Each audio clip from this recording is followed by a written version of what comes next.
전문 강사들의 영상 플랫폼 온토리TV 민수경입니다. 안녕하세요. 안녕하세요. 희망경영설계 이차입니다. 네, 대표님 안녕하세요. 반갑습니다. 네, 안녕하세요.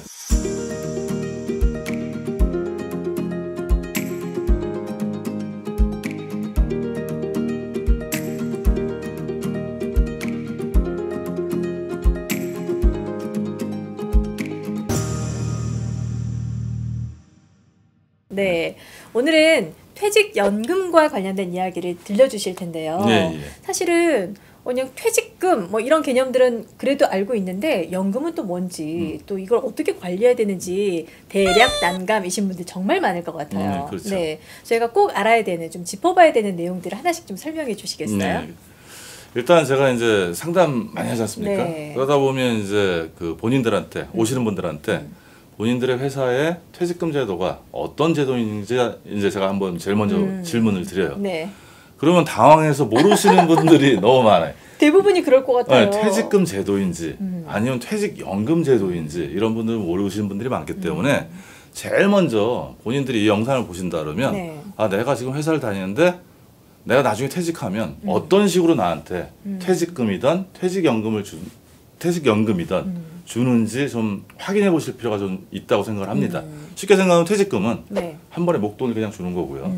퇴직연금은 다른 금융기관에 있다가 뭐 연금으로 내가 받던지 아니면 IRP 계좌를 만들어서 거기에 넣어갖고 일시금을 샀던지 이런 부분이 있는데 네. 크게 제도를 보면 일단 퇴직금 제도, 그 다음에 퇴직연금 제도 이렇게 나눌 수가 있습니다. 그러면 퇴직금이냐 퇴직연금이냐에 따라서 나중에 퇴직한 이후에 영향을 좀 많이 받게 되는 건가요? 그렇죠. 퇴직금 같은 경우는 내가 이제 그러니까 이제 이 연금 제도가 나온 배경부터 약간 간단하게 설명드리면 네. 보통 이제 아주 튼튼한 회사들도 IMF 때 망하고 뭐 글로벌 금융위기 때도 조금 이렇게 파산하는 경우가 있지 않습니까? 그러면 일하는 근로자들이 퇴직금을 못 챙겨 받을 수가 있단 말이에요. 그렇죠. 회사가 문을 닫았으니까. 문을 닫았으니까. 그래서 그런 것들을 방지하기 위해서 회사가 DB형이든 DC형이든 어떤 연금 제도를 이용하더라도 외부 금융회사에다가 돈을 맡겨서 근로자들의 퇴직금을 지켜주는 제도가 일단 우리가 퇴직연금 제도라고 생각하면 되고요. 네네. 그게 2005년부터 시작됐는데 네. 현재까지도 그냥 퇴직금 제도로 유지하는 데도 있고 뭐 지금은 많이들 바뀌어서 퇴직연금 제도로 활용하는 데도 있습니다. 네. 그럼 뭐가 좋다 나쁘다 이렇게 구분할 수 있는 건 아닌 거네요? 그렇죠. 가능하면 근로자들 입장에서는 퇴직연금 제도가 좋죠. 왜 그러냐면 내 퇴직금이 보장이 되니까. 왜냐면 회사가 타치할 수 없게 외부 금융회사 있으니까. 그래서 이제 좀 회사 기반이 좀 약한 회사들은 퇴직연금 제도가 도입되는 게 근로자들한테 훨씬 더 유리하다고 생각합니다. 일단 심리적으로 좀 안정감을 가질 것 그렇죠. 같아요. 좋습니다. 그러면 각각의 이제 퇴직금, 퇴직연금 제도에 대해서 이제 조금 설명을 해주셨는데 이네들이 이제 어떤 식으로 운영이 되는지도 좀 설명해 주시면 좋을 것 같아요. 그러니까 일단 퇴직금을 받으시는 분들은 뭐 신경 쓸 거 없죠. 네. 왜냐하면 정해진 방법, 즉 내가 퇴직할 때 직전 3개월의 평균 임금에다가 근속연수를 감안해서 퇴직금이 산출이 되고 거기에 이제 퇴직소득세를 내고 이제 받으시면 되는 거니까 네. 퇴직금 제도에 대해서는 뭐 그렇게 신경 쓰실 건 없어요. 내가 뭐 어떻게 할 수 있는 게 별로 없는 없죠. 거예요. 정해진 내가 룰대로 가는 거니까. 다니는 연수만큼 임금만큼 받는 거니까. 네네. 그러니까 퇴직금 제도인 분들은 뭐 그냥 이거 갖고 제가 좀 강조하고 싶으면 자꾸 찾아 쓰지 마시고 중간에. 퇴직연금 제도든 퇴직금 있는 거는 노후에 생활비로 좀 보태라는 의미에서 이제 국가에서 세제 혜택도 주고 하는 부분이니까 네. 이직을 하시더라도 퇴직금 나올 때마다 다 쓰시면 나중에 중요한 노후 수단 중에 하나를 잃는 거거든요. 그러니까 퇴직금 제도가 있더라도 이 퇴직금은 내가 노후에 쓸 돈이다 해서 계속 이렇게 쌓아두시고 굴리시는 게 저는 맞다고 생각을 하고요. 네. 그 다음에 이제 퇴직연금을 도입하는 회사는 크게 보면 DB형이라는 확정급여형이라는 거, 그 다음에 DC형이라는 확정기형이라는 게 있는데 DB, DC 하니까 민 대표님 좀 머리가 복잡하시죠? 그렇죠? 저는 뭐 DC 깎아주세요. 이거 그러니까. 깎아주세요. 네. 그러니까 이제 DB형은 이제 확정급여형이라 해서 네. 이거는 지금 DB형이든 DC형이든 뭐든지 외부의 금융회사에 넣는 방식은 똑같아요. 네. 하지만 DB형 같은 경우는 마찬가지로 아까 퇴직금 제도와 마찬가지로 근로자들이 운용에 대해서 신경 쓸 게 없어요. 이 부분은 뭐냐면 회사가 외부 금융회사에다가 퇴직금을 맡겨놓고 본인의 회사가 잘못 떠더라도 근로자들의 어떤 수급권, 퇴직 수급권을 보장해 주는 거거든요. 단 제가 이 방송을 보시는 분 중에 뭐 회사 대표님도 계실 거고, 그 다음에 운영 담당자도 있을 거고, 그 관련 직원들이 있으면 이것도 결국은 잘 굴려야지 그쵸. 회사 입장에서는 득이 되는 부분이기 때문에 DB형 같은 경우는 근로자들은 신경을 안 쓰더라도 회사의 주요 의사결정을 하시든지 아니면 퇴직연금 담당자들은 좀 운영을 좀 더 잘할 수 있도록 좀 이렇게 신경 썼으면 좋겠고요. DB형 가입자인 근로자 같은 경우는 그냥 회사가 잘 이렇게 굴리다가 나중에 퇴직하게 되면 직전 평균임금 3개월치 평균임금하고 근속연수를 감안해서 주는 거니까 네. 뭐 D병에 가입했다 그러면 신경 안 쓰셔도 돼요. 근데 이제 D형 가입자 같은 경우는 뭐냐면 회사에서 연봉의 12분의 1, 그러니까 매년 뭐냐면 1개월치 임금을 다른 금융회사에 넣고 개인들한테 그거를 네가 잘 굴려서 퇴직금을 많이 불려라 이렇게 해갖고 투자를 하는 부분이기 때문에 개인들이 DC형을 선택했다 그러면 뭐냐면 그 은행에 넣어놓고 수익률이 없으면 이게 좀 문제가 될 수 있어요. 어떤 문제가 있냐면 회사의 임금 상승률이 예를 들어서 한 3%예요. 네. 근데 내가 은행에만 맡겨놓고 지금 세후 1%밖에 안 되지 않습니까? 그럼 DB형을 하는 게 낫지 DC형을 하는 게 낫지 않단 말이에요. 내가 운영을 못하면 오히려 더 손해보는. 그렇죠. 가만히 있는 게 더 이득인. 그렇죠. 회사가 그냥 시키는 대로 회사에서 하는데. DB형 해서 나중에 나 다닌 만큼 나중에 급여가 계속 올라가지 않습니까? 네네. 거기 평균 임금만큼 내가 받는 게 유리하지 DC형으로 운영을 못하면 이제 문제가 된단 말이에요. 그러니까 DC형 가입자들은 뭐냐면 자기 DC형 그 연금에 투자하는 상품들을 선택할 수 있게 돼 있어요.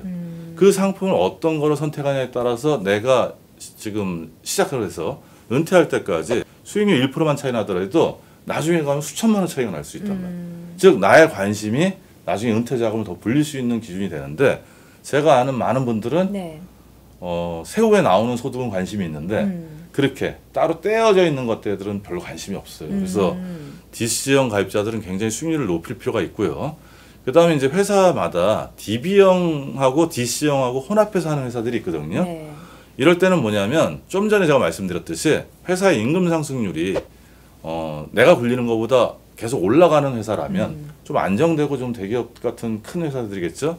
그럴 때는 개인들이 운영 능력이 없으면 DB형을 선택하시는 게 맞는 거고 급여 인상률이 별로 안 된다. 우리 회사는 그렇게 됐을 때 그리고 나는 굉장히 자산을 잘 운영하고 투자에 자신 있다. 이런 분들은 DC를 선택하는 게 맞습니다. 예.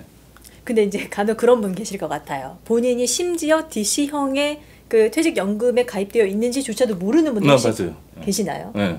아니 많아요. 많아요. 예. 그래서 이제 큰일 났네. 그래서 이제 뭐냐면 DC형으로 운용하는 어떤 그 장점이 없어지는 거죠. 왜냐면 DC형은 내가 투자 상품을 잘 골라서 퇴직 수익을 높여갖고 나중에 돈을 많이 불리려고 하는 건데 그쵸. 관심이 없다 보니까 정기예금에만 들어가 있단 말이에요. 그러니까 어떻게 보면 물가 상승률보다 올라가지 못해서 DC형을 가입하는 차라리 DB형을 가입하는 게 훨씬 나은 결과가 있는 사람들도 있어요. 네. 그런 분들 일단 본인이 지금 어떤 유형인지부터 살펴보고 이걸 어떤 식으로 전환을 해서 수익을 높일 것인가 방법을 찾아야 되겠네요. 그렇죠. 야 근데 그것도 몰랐던 분들이 그 방법 찾는 게 쉬울까 걱정이에요. 그러니까 제가 이렇게 보면 네. 무조건 안전하다고 해서 돈을 불릴 수 있는 거 아니고 이제 아까 초반으로 들어가면 일단 중요한 거는 뭐냐면 노후에 우리가 중요한 수단 중에 공적연금이 있고 그 다음에 퇴직연금이 있고 그다음에 개인연금이 있는데 국민연금 같은 경우는 그냥 놔둬도 그냥 알아서 불러서 나중에 뭐 정해진 법에 따라서 주는 거니까 내가 신경을 안 써도 상관이 없지 않습니까? 또 개인연금 같은 경우는 보험 설계사분이라든지 아니면 금융회사 관계자들이 잘 설명을 해주기 때문에 내가 거기에 대해서 좀 이해도도 빨라요. 단 문제는 뭐냐면 많이 안 가입했다는 얘기죠. 하지만 퇴직연금은 어떻게 보면 방치돼 있다는 얘기죠. 그렇죠. 일단 아까 얘기했듯이 내가 무슨 퇴직금 제도인지도 모르고 퇴직연금 제도인데 DB형인지 DC형인지도 모르고 좀 아까 민 대표님이 얘기했듯이 DC형 가입자라서 내가 적극적으로 투자 자산을 운영해서 수익률을 높여야 되는데 DC형인지도 모르고 설사 DC형인데도 불구하고 그런 노력을 안 하시기 때문에 그렇게 받는 게 더 불리하실 수 있는 분들도 많아요. 네, 그러면 그냥 조금만 팁을 좀 드리자면 수익을 조금 극대화시킬 수 있는 방법이 뭐가 있을까요? 일단 기본적으로 적립금하고 그러니까 네. 이제 돈이 매달 연간 뭐냐면 급여의 12분의 1이 매년 쌓이는 거거든요. 그거를 매년 연간 한 번 주는 회사도 있고 6개월로 나눠서 주는 회사도 있고 매월 월급으로 이렇게 월급의 n분의 1로 해서 주시는 데도 있어요. 네. 물론 한 달 초급이라는 건 똑같습니다. 그게 될 때 우리가 적립돼 있는 것들은 좀 약간 목돈이 돼 있는 거니까 운영을 좀 안정적으로 좀 하는 쪽에 포커스를 맞추고 좀 더 공격적으로 가는 부분을 선택하시면 되고, 내가 매월 불입하든지 계속 투입하는 금액에 대해서는 우리가 이제 적립식으로 가는 부분이니까 투자자산, 펀드라든지 뭐 이런 부분들을 좀 적극적으로 활용하면 수익률을 더 높일 수 있죠. 그러니까 따라서 지금 쌓여 있는 금액들은 좀 안전을 먼저 생각하시고, 내가 투입하는 금액은 좀 더 공격적으로 투자 자산들을 활용한다 그러면 지금보다 수익률을 조금 더 높일 수 있을 거라고 생각합니다. 대표님이 이제 워낙 많은 분들을 상담을 하시고 컨설팅을 해드리니까 그런 경험들이 좀 있으실 것 같아요. 예를 들자면 이제 DC형인데 내가 모르고 있어서 이제 방치했던 분들과 잘 운영해서 결과치가 되게 좋은 분들, 그런 갭 차이는 어느 정도나 나나요? 전혀 관심이 없고 내가 했던 그 모은지도 모르시는 분들은 대부분 정기예금에 들어가 있어요. 그러니까 대략 한 1.5% 정도 수익률. 그런데 작년에 주식시장이 좋았지 않습니까? 네네. 올 초까지 지금 괜찮고 펀드를 적극적으로 자산 운용하신 분들은 20-30% 수익률 내고 있어요. 1.5%와 20-30%의 갭인 차이죠. 거네요. 물론 주식시장이 계속 좋을 수는 없어요. 네네. 따라서 그거를 항상 이제 조절을 매년 뭐 연간이라든지 아니면 반기에 한 번씩 그 포트폴리오를 조정하게 돼 있거든요. 그러니까 그런 부분에서 조정을 하시고 관심을 가진 분하고 그렇지 않고 그냥 방치하신 분하고 20년, 30년 놓고 보면 적게는 수천만 원, 많게는 억 단위까지 차이 날 수 있다는 얘기죠. 그러니까 굉장히 우리 노후 자산에서 큰 자산인데도 그쵸. 불구하고 우리가 퇴직연금에 대해서 관심을 너무 안 기르기 때문에 제가 요즘은 퇴직연금에 대해서 굉장히 강조를 하는 편이거든요. 왜냐하면 다른 노후 자산인 우리가 모을 게 별로 없잖아요. 집값도 너무 올라가서 그쵸. 뭐 어떻게 저축할 수 있는 방법이 없으니까 있는 것만이라도 잘 굴리면 좀 더 효과적이지 않을까 저는 이렇게 생각을 합니다. 네. 그 외에 좀 알아두면 좋을 만한 팁은 또 뭐가 있을까요? 그러니까 이제 지금까지 하면 이제 제가 연금에 대해서 이제 정리를 좀 해드린 거고, 네. 그래서 중요한 부분은 우리가 노후에 민 대표님은 만약에 은퇴를 어느 정도 시기에 은퇴라고 생각하십니까? 저요? 네. 왜 스태프들이 제 눈치를 보죠? 저 한 60에서 70 정도. 그럼 뭐 짝 끊어서 65세라고 일단 네. 감을 잡고요.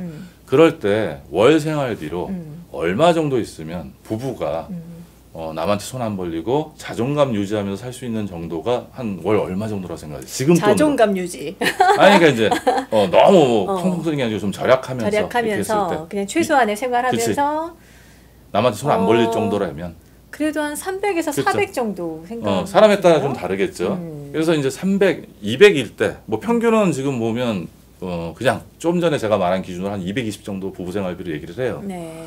하지만 뭐 이제 살았던 게 다르고 사람마다 뭐 자산이라든지 여러 가지가 다르니까 뭐 제가 볼 때 이제 본인들이 쓰는 거에서 현실적인 은퇴 생활비를 먼저 정하는 게 중요한 것 같아요. 그러면 이제 민 대표님 같은 경우는 300에서 400이라고 얘기하셨으니까 300 정도가 왜냐면 지금 돈 300이거든요. 그럼 지금으로부터 한 20년 후에는 이 300이 한 500이 될 수도 있다면 미래 돈은 이 300을 기본으로 해놓고 그 다음에는 뭐냐면 다다익선으로 이렇게 가는 부분들이 이제 중요한데 이때 제일 최소한을 일단 현실적인 은퇴 생활비를 정해놓는 게 중요하고요.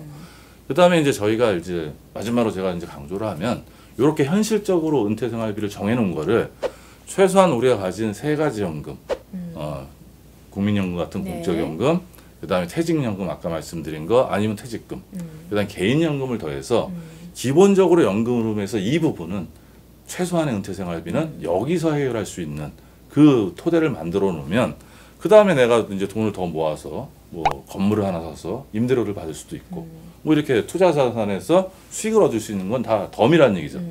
노후 자산으로 예를 들어서 매월 생활비로 최소가 300이라고 생각하지만 500 있고 1000 있으면 더 마음 풍성하게 내가 베풀면서 자녀들한테 주의하면서 더 잘 살 수 있잖아요. 베풀면서 살고 싶어요. 그러니까 최소한을 만들어 놓고 그 최소한은 뭐냐면 기본연금 세 가지 연금에서 일단 현금으로 만들어 놓고 나머지는 더 열심히 잘 모으셔갖고 돈을 많이 모으신 다음에 주변에 베풀고 또 결혼해서 나중에 우주가 장가를 가서 며느리가 들어왔는데 시부모가 베푸는 시부모를 좋아하지 아니고 뭐냐면 뭐 맨날 잔소리만 용돈 좀 하고 주라. 이거 안 좋아한단 말이에요. 통장 비었다 뭐 이런 거. 그걸 차곡차곡 더 얹어서 더해가면 노후생활비를 우리가 잘 마련할 수 있죠. 네. 네.